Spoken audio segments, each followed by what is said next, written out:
Le 25 novembre 1996, à 21h30, dans la ville de Eustis, en Floride, aux États-Unis, Jennifer Wendorf rentre chez ses parents après une très longue journée de travail. En ouvrant la porte, elle remarque que les lumières de la maison sont allumées, mais remarque aussi que la maison est très silencieuse. Pas spécialement inquiète, elle se dirige ensuite vers la cuisine de la maison pour se servir un jus de fruits. Après quelques pas, elle sent comme une sorte de liquide visqueux sous ses pieds. Elle baisse alors les yeux et un cri d'horreur retentit dans tout le voisinage. Cet événement allait bientôt révéler au monde l'une des histoires criminelles les plus étranges des États-Unis. Bonjour à toi, âme innocente, je suis Azazel, l'archange des ténèbres. Je suis venu dans ton monde pour sonder le plus sombre de l'âme humaine. Aujourd'hui, je vais donc te raconter l'histoire terrifiante de Rod Ferrell et du clan des vampires. Mais avant que je ne débute ce récit, suis ton destin et abonne-toi à cette chaîne. L'heure est maintenant venue de plonger avec moi dans les abîmes.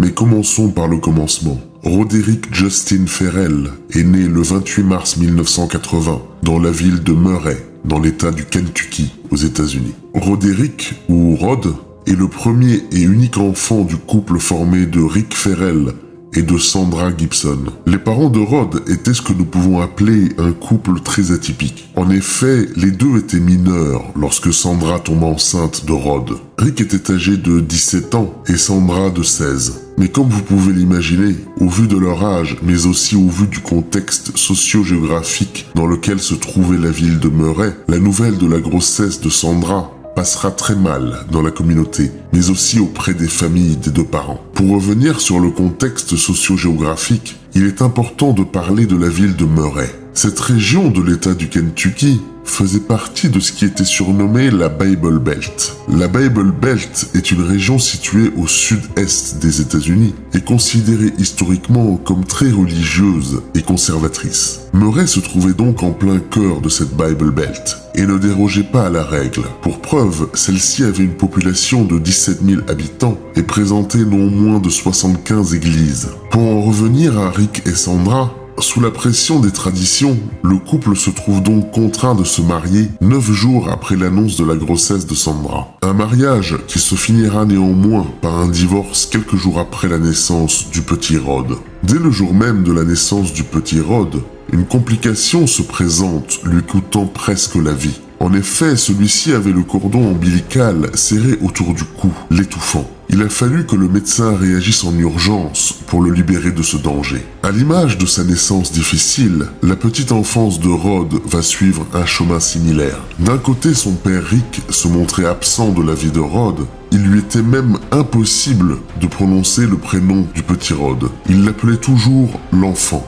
Et de l'autre côté, sa mère, Sandra, très jeune, était incapable de l'élever seule. Celle-ci va aussi, au fil du temps, montrer une instabilité mentale et une tendance à la rébellion. Et c'est dans cet environnement toxique que se passent les premières années de Rod. À partir de l'âge de 2 ans, Rod va donc passer la majeure partie de son temps en compagnie de ses grands-parents maternels, Harold et Rosetta Gibson. Harold et Rosetta Gibson, les grands-parents de Rod, étaient extrêmement religieux et faisaient partie du mouvement évangéliste pentecôtiste. Et à la maison, cela se ressentait. La mère de Rod, Sandra, subissait de plein fouet ses croyances. En effet, il était interdit pour elle d'avoir des cheveux longs, de se maquiller ou encore d'aller au cinéma. Et très vite, en pleine adolescence, Sandra va s'insurger contre le monde l'entourant. Elle va aussi développer, au fil des mois et des années, une véritable fascination pour l'occulte. Une fascination qui va très bientôt déteindre sur le petit Rod. Mais n'allons pas trop vite. Jusque-là, et malgré les difficultés, la vie du petit Rod se passe tant bien que mal et rien de particulier n'est à signaler. En 1986, alors âgé de 6 ans, Rod intègre la Murray Elementary School pour débuter son parcours scolaire. Là aussi, à cet âge, rien de spécial n'est à signaler. Ses professeurs se rappelleront de lui comme un élève studieux, et souriant. En 1988, Rick Ferrell, le père de Rod, arrête définitivement de rendre visite à son fils et s'engage dans l'armée. Rod ne le reverra que bien plus tard, durant son procès. Rod déclara plus tard que durant cette même année, il va subir des abus récurrents de la part de son grand-père. Attention, cette information est quand même à prendre avec des pincettes, puisqu'aucun témoignage ou preuve ne viendra étayer cette affirmation de Rod. À la fin des années 80, Sandra, la mère de Rod, qui était maintenant totalement déscolarisée, commence à enchaîner les petits boulots, ce qui lui permettra de déménager avec le petit Rod dans un appartement de la ville de Murray. Mais pour Sandra, joindre les deux bouts était très compliqué et il lui arrivait occasionnellement de se prostituer. Et c'est ainsi que celle-ci, menant une vie totalement décousue, va au fil du temps sombrer dans les drogues dures. Cette ouverture sur les drogues va aussi renforcer ses croyances envers l'occultisme et la sorcellerie. En 1989, alors âgé de 9 ans, Rod va être initié par sa mère, Sandra, dans un premier temps aux drogues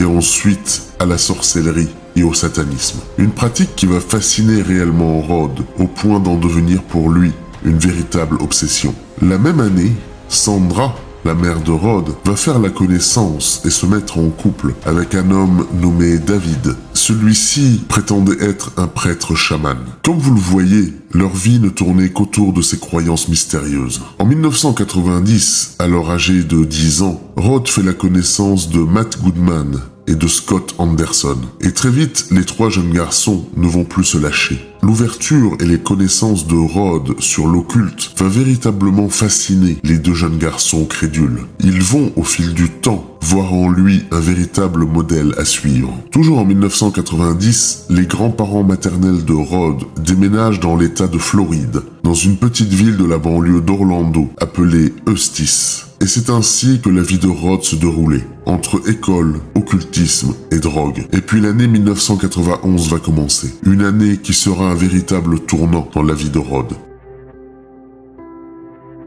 En ce début des années 90, la ville de Murray, qui était certes très traditionnelle, voyait déferler la vague de la mode gothique. Et dans ce mouvement culturel très récent à l'époque, il y avait aussi un sous-genre, la communauté des vampires. Selon les policiers qui patrouillaient dans la ville de Murray à l'époque, il était très courant, la nuit tombée, de voir des groupes de jeunes adolescents habillés en noir traînant dans les rues. Et le jeune Rod, fasciné par cette nouvelle vague, va naturellement en embrasser les codes vestimentaires. Un autre événement va venir marquer Rod en 1991. Surfant sur la mode gothique de l'époque, un nouveau jeu de rôle va être publié. Ce jeu de rôle était Vampire the Masquerade. Ce jeu, qui deviendra culte dans le futur, offrait l'opportunité aux joueurs d'interpréter des vampires dans un monde steampunk. Une nouveauté à l'époque, puisque les vampires n'étaient plus chassés, mais étaient les personnages principaux du jeu. Dès la sortie du jeu, Sandra, la mère de Rod, va l'acheter sur le champ et l'offrir à son fils. Comme vous vous en doutez, Rod va tout de suite être happé par l'univers de ce jeu de rôle. Il avait enfin trouvé son Graal. Et c'est ainsi que durant des week-ends entiers, Rod va donc jouer à ce jeu avec ses amis, interprétant des mois durant un personnage nommé Vesago, un vampire âgé de 500 ans. Selon les psychiatres qui étudieront le cas de Rod plus tard, il est évident que pour un esprit instable comme Rod, la découverte de ce monde imaginaire va au fil du temps lui faire perdre pied, au point de ne plus distinguer le réel de l'imaginaire. Ses amis remarqueront plus tard que même en dehors de ses parties de jeux de rôle, Rod continuait de temps à autre à interpréter son personnage de Vesago. Cela coïncide aussi avec un changement de comportement de Rod. En effet, ses camarades de classe déclareront plus tard que Rod devenait de plus en plus taciturne et impulsif. En novembre 1991, Sandra, la mère de Rod, de nouveau au chômage et ayant de plus en plus de mal à joindre les deux bouts, décide de déménager avec Rod pour aller habiter chez ses parents à Eustis, en Floride. En cours d'année scolaire, Rod va donc changer d'environnement et intègre la Eustis Elementary School pour continuer son parcours scolaire. Arborant maintenant des cheveux longs, se maquillant avec du fond de teint blanc et ayant des ongles manucurés en noir, Rod ne passe pas inaperçu dans sa nouvelle école. Et très vite, il va susciter soit le rejet, soit la fascination. Deux jeunes filles, Heather Wendorf et Janice Leclerc vont très vite se lier d'amitié avec Rod, celle-ci étant fascinée par celui qui se faisait déjà appeler le vampire. Et très vite, elles vont progressivement adopter son style vestimentaire et vont commencer à boire ses paroles. En 1993, Sandra, la mère de Rod, se marie avec un homme nommé Darren. Ce Darren était un trafiquant de drogue originaire de l'État de Louisiane, totalement fasciné par le satanisme et les rituels occultes. Sandra déclara plus tard que ce fameux Darren fournissait régulièrement Rod en drogue dure. Et ce cocktail de drogue et de perte de la notion de réalité va une nouvelle fois enfoncer Rod dans ses démons. Mais revenons un peu sur les deux jeunes filles, et d'abord sur Heather Wendorf. Plus jeune que Rod d'1 an, celle-ci était l'une des deux filles de Naomi Ruth et de Richard Wendorf, de riches industriels de la région. Malgré cette vie aisée, Heather, leur fille, était de nature extrêmement triste et solitaire. L'arrivée de Rod va être ressentie par elle comme une réelle bouffée d'oxygène. La grande sœur de Heather, Jennifer Wendorf, déclara plus tard que malgré la tristesse de sa sœur Heather, leurs parents Richard et Ruth étaient des parents très aimants et très attentionnés. De son côté, Janice Leclerc était issue d'une famille plus modeste, mais ressentait la même tristesse et la même anxiété envers la vie. Et à l'instar de Heather, celle-ci a vécu l'arrivée de Rod dans leur vie comme une véritable révolution. De son côté, Rod, dans un premier temps très distant avec les deux jeunes filles, va au fil du temps se rapprocher d'elles, développant même quelques sentiments amoureux envers Janice. Mais quels étaient les loisirs de ce groupe de 3, me demanderez-vous? Eh bien, ils passaient des soirées à boire et à se droguer dans le cimetière de la ville d'Eustis. Rod avait aussi construit dans sa chambre un hôtel satanique. Et quelques soirs par semaine, Rod invitait les deux jeunes femmes dans sa chambre pour pratiquer des rituels. Un jour de décembre 1994, un événement allait venir chambouler la vie de Rod. Un soir, alors qu'il pratiquait un rite vampirique avec les deux jeunes femmes, ils sont interrompus par Sandra, la mère de Rod, qui entre en furie dans la chambre de son fils. Sandra était convaincue que les adolescents pratiquaient des actes sexuels. Sans ménagement et rouge de rage, celle-ci chasse les jeunes femmes de la maison, détruit l'hôtel de Rod et finit par le menacer d'un couteau qui finira planté dans une porte. Cet événement va décider Sandra, la mère de Rod, à déménager une nouvelle fois et à rentrer dans leur ville d'origine, à Murray, dans le Kentucky. Ce déménagement entraînera le divorce entre Sandra et Darren, le dealer de drogue. À l'annonce de son déménagement prochain, les deux jeunes femmes, Heather et Janice, étaient complètement dévastées. Mais Rod leur promet de rester néanmoins en contact.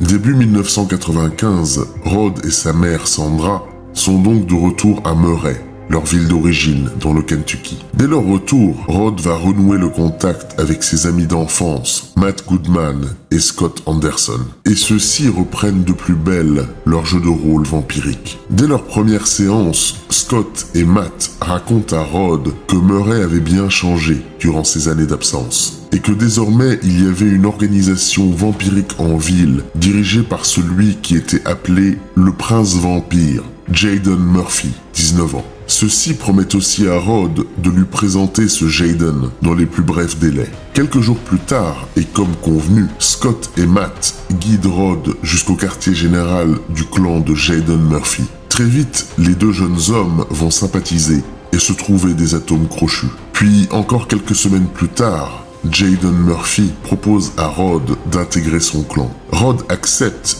et une cérémonie sera organisée dans le cimetière de la ville. Une cérémonie durant laquelle Jaden et Rod vont échanger leur sang et ainsi sceller le pacte vampirique. Les premières semaines, la cohabitation entre Rod et le clan de Jaden se passe bien. Mais au fil des jours, certains désaccords idéologiques commencent à apparaître entre les deux jeunes hommes. En effet, le clan de Jaden Murphy prônait la non-violence et le respect de toute vie. Pour Rod, cette idéologie était contradictoire avec les écrits anciens parlant du vampirisme. Pour Rod, les vampires, de par leur nature, étaient maléfiques et supérieurs à toute autre forme de vie existante. Malgré cela, et à ce stade, cela reste au niveau du débat. Et Rod continue à fréquenter régulièrement le clan. En En 1995, Rod, ayant rejoint la Calloway County High School, fait la rencontre d'une jeune femme nommée Charity Kissy. Ils finissent par sortir ensemble et Rod l'introduira progressivement dans le clan de Jaden. Début 1996, Rod intègre une troupe de jeux de rôle grandeur nature nommée la Mascarade de l'ère victorienne. Cette découverte va une nouvelle fois lui faire perdre pied. Il pouvait de nouveau prendre le rôle de Vesago, le vampire de 500 ans. Cette renaissance de Vesago va aussi coïncider en la naissance d'une lutte de suprématie entre Jaden et Rod dans le clan, chacun défendant sa vision. Rod va aussi de plus en plus libérer sa violence. En effet, la même année, une altercation dans l'enceinte de son école aura pour conséquence son expulsion définitive de la Calloway County High School. Jaden racontera plus tard un autre événement qui prouve la détérioration de l'état mental de Rod. Un jour de février 1996, alors que le clan se promenait à pied, un chat se rapproche du groupe et colle Rod. Celui-ci, attendri, prend le chat dans ses bras pour le caresser. Mais au bout de quelques minutes, vous connaissez l'imprévisibilité des chats, celui-ci griffe Rod. Rod, en rage, va alors attraper le chat et le lancer de toutes ses forces vers un arbre, le tuant sur le coup. Le groupe, choqué par sa réaction, reste bouche bée. À partir de cet instant, Jaden demande à Rod de quitter immédiatement le clan.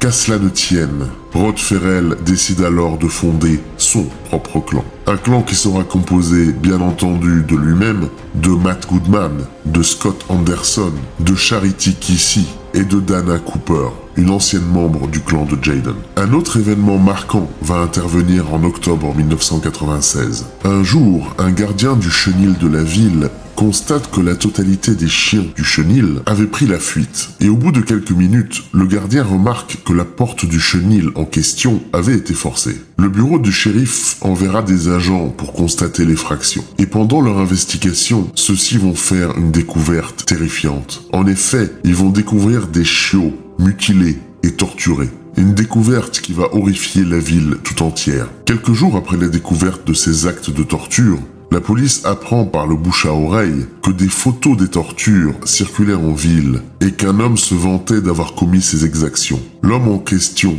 était Rod Ferrell. Début novembre 1996, le bureau du shérif convoque donc Rod pour un interrogatoire. Dès le début de son interrogatoire, Rod Ferrell va nier avoir torturé les chiots. Il va même prendre une posture dans laquelle il va accuser la police de le considérer systématiquement comme le responsable de tous les crimes de la ville.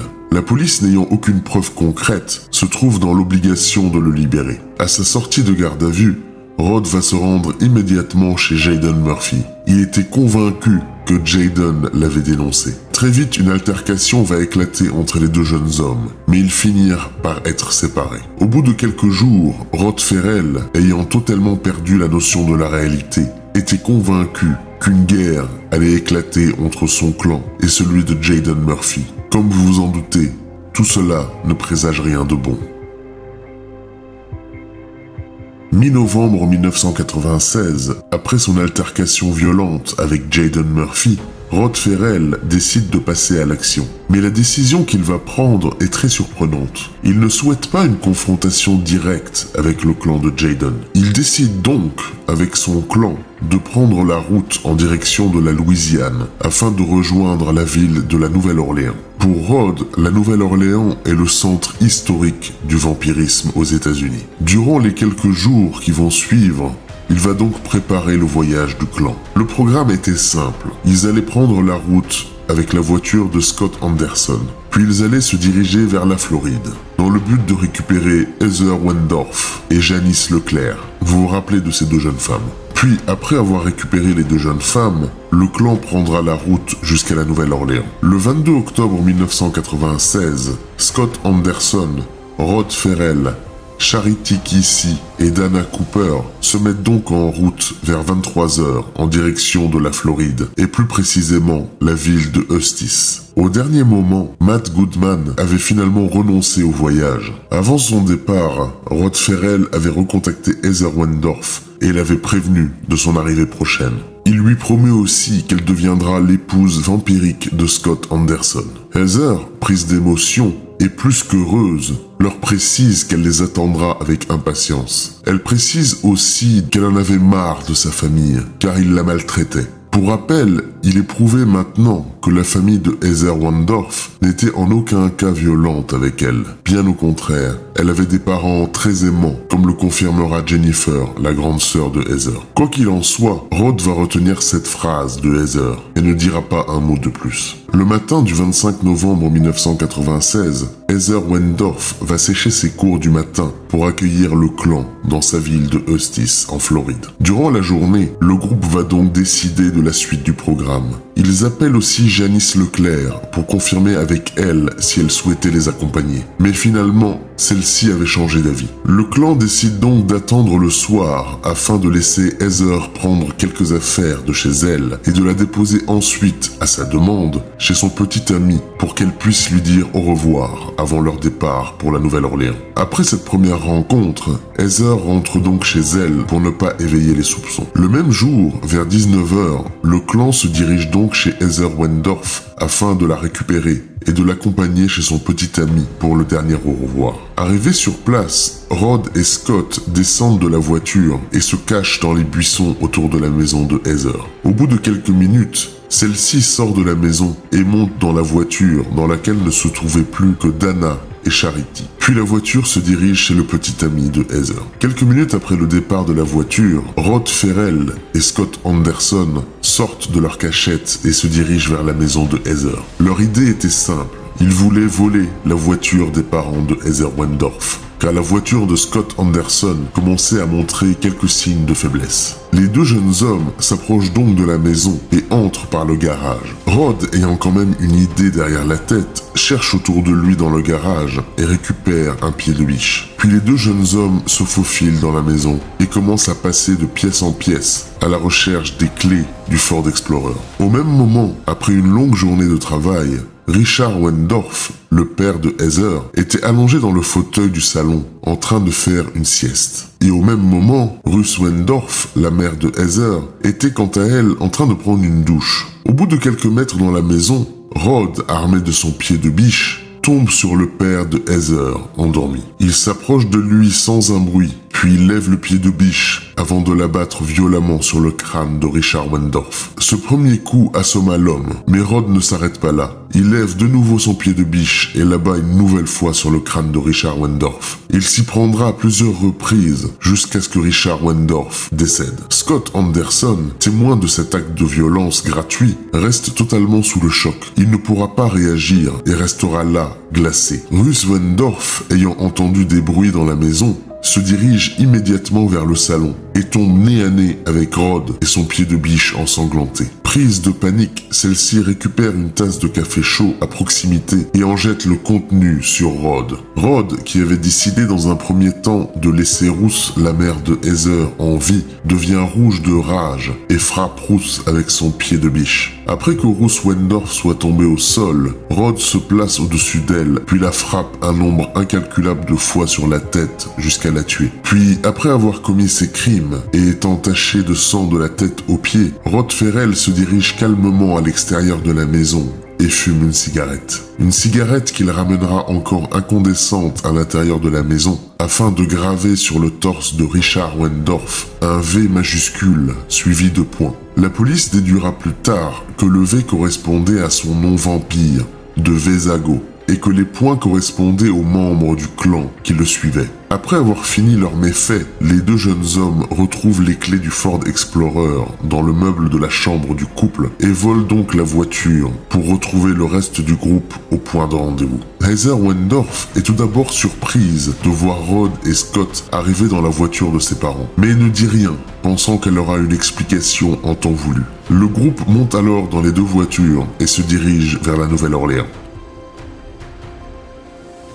Le même soir, la grande sœur de Heather, Jennifer Wendorf, rentre chez ses parents après une journée de travail à l'épicerie. Arrivée sur place, elle remarque que la voiture de ses parents n'était pas là. Et elle remarque aussi que les lumières de la maison étaient allumées. Elle ouvre la porte et note le silence de la maison. Mais elle ne se pose pas plus de questions que cela. Elle se dirige donc vers la cuisine afin de se servir un jus de fruits. Puis au bout de quelques pas, Elle sent comme un liquide visqueux sous ses pieds. Elle regarde alors vers le sol et remarque une traînée de sang menant directement au corps sans vie de sa mère russe. Pétrifiée, celle-ci hurle dans la nuit et appelle sur le champ le 911. La police arrivera quelques minutes plus tard sur les lieux du crime. Dès leur arrivée, Jennifer fait part de son inquiétude concernant la disparition de sa sœur Heather et elle conseille à la police de prendre contact avec l'amie de Heather, Janice Leclerc. La police se rend donc immédiatement au domicile de Janice. Dès leur arrivée, celle-ci leur déclare être aussi inquiète de ne pas l'avoir vue ce jour-là. Et elle déclare à la police que Heather avait rendez-vous avec un ami nommé Rod Ferrell. La police commence à assembler les pièces du puzzle. Il conclut que ce Rod devait être impliqué dans le double meurtre et que ce fameux Rod avait aussi volé la voiture du couple après l'avoir tué. Très vite, une chasse à l'homme se met en place, incluant des barrages routiers sur plusieurs États du Sud. La description est faite du véhicule volé. Au même moment, du côté du groupe des vampires, la voiture de Scott tombe finalement en panne et tous les membres se retrouvent dans le Ford Explorer. Selon les déclarations futures des membres du clan, ce n'est qu'à ce moment-là que Heather va apprendre le décès de ses parents. Mis à part cet événement, le clan de Rod Ferrell va passer entre les mailles du filet jusqu'à atteindre sans réelle difficulté la ville de la Nouvelle-Orléans. En manque d'argent, le clan décide de cambrioler quelques maisons à la Nouvelle-Orléans pour survivre. Le soir, ils décideront aussi de dormir dans le cimetière de la ville pour faire des économies. Le lendemain matin, Charity Kissy, dans le but d'essayer d'aider le groupe en manque d'argent, appelle sa grand-mère pour lui demander de l'argent.